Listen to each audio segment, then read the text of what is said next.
काफी समय से आप चीन के खराब हालात की खबरें सुन रहे होंगे। आपने सुना होगा कि चीन से कई बड़ी कंपनियां बोरिया बस्ते समेट कर बाहर निकलने की तैयारी कर रही हैं। चीन के बैंकों ने लोगों के पैसों की निकासी पर रोक लगा दी है। चीन बर्बाद हो रहा है, वहां के लोग सड़कों पर प्रदर्शन कर रहे हैं। ये सारी खबरें बीते काफी समय से आपने सुनी होंगी। इसके साथ ही आपने ये भी सुना होगा कि चीन के ये खराब हालात भारत को फायदा पहुंचा सकते हैं, लेकिन चीन की खराब स्थिति भारत को कैसे फायदा पहुंचा रही है, ये आज हम आपको समझाने की कोशिश करेंगे। कैसे भारत की अर्थव्यवस्था चीन से बेहतर स्थिति में है और कैसे चीन बर्बाद हो रहा है, चलिए जानते हैं। मार्केट एक्सचेंज रेट के हिसाब से देखें तो भारत दुनिया की छठी सबसे बड़ी अर्थव्यवस्था है। भारत की तेज गति को समझने के लिए कुछ देशों के बारे में जानना होगा, जैसे जापान की अर्थव्यवस्था। ये 1960 के दशक में तेजी से बढ़ी, इसने रफ्तार पकड़ी और 1970 से 80 तक छाई रही। उसके बाद 1990 में चीन की अर्थव्यवस्था ने रफ्तार पकड़ी और दुनिया की दूसरी सबसे बड़ी अर्थव्यवस्था बन गई। हालांकि अभी इसमें ढलान दिख रही है।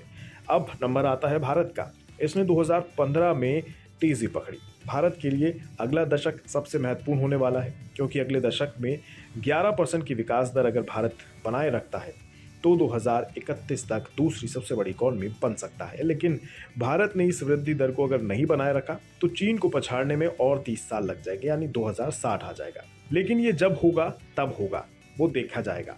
लेकिन चीन के हालात खराब क्यों हो रहे हैं? न्यूयॉर्क टाइम्स की एक रिपोर्ट कहती है कि कोविड महामारी के सामने चीन और अमेरिका जैसी अर्थव्यवस्थाओं ने घुटने टेक दिए।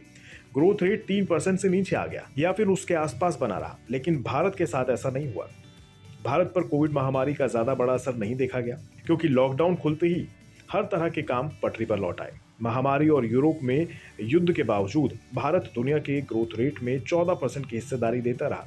देखा जाए तो 2022 में भारत ग्लोबल ग्रोथ में चीन के बाद सबसे महत्वपूर्ण भूमिका निभा रहा है, क्योंकि भारत का पीपीपी काफी मजबूत है, यानी परचेजिंग पावर पैरिटी। इसके लिहाज से देखें तो मौजूदा समय में ग्लोबल जीडीपी में भारत की हिस्सेदारी 7% है, चीन की 18% और अमेरिका की 16% हिस्सेदारी है।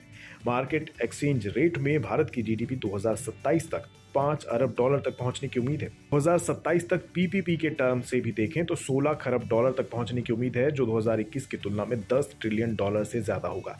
इसके अलावा मैन्युफैक्चरिंग को बढ़ावा देने के लिए सरकार ने मेक इन इंडिया अभियान भी शुरू कर रखा है। इसके तहत पीएलआई स्कीम चलाई जा रही है, जिसमें कंपनियों को इंसेंटिव देकर निर्माण कार्य तेज करने के लिए बढ़ावा दिया जा रहा है।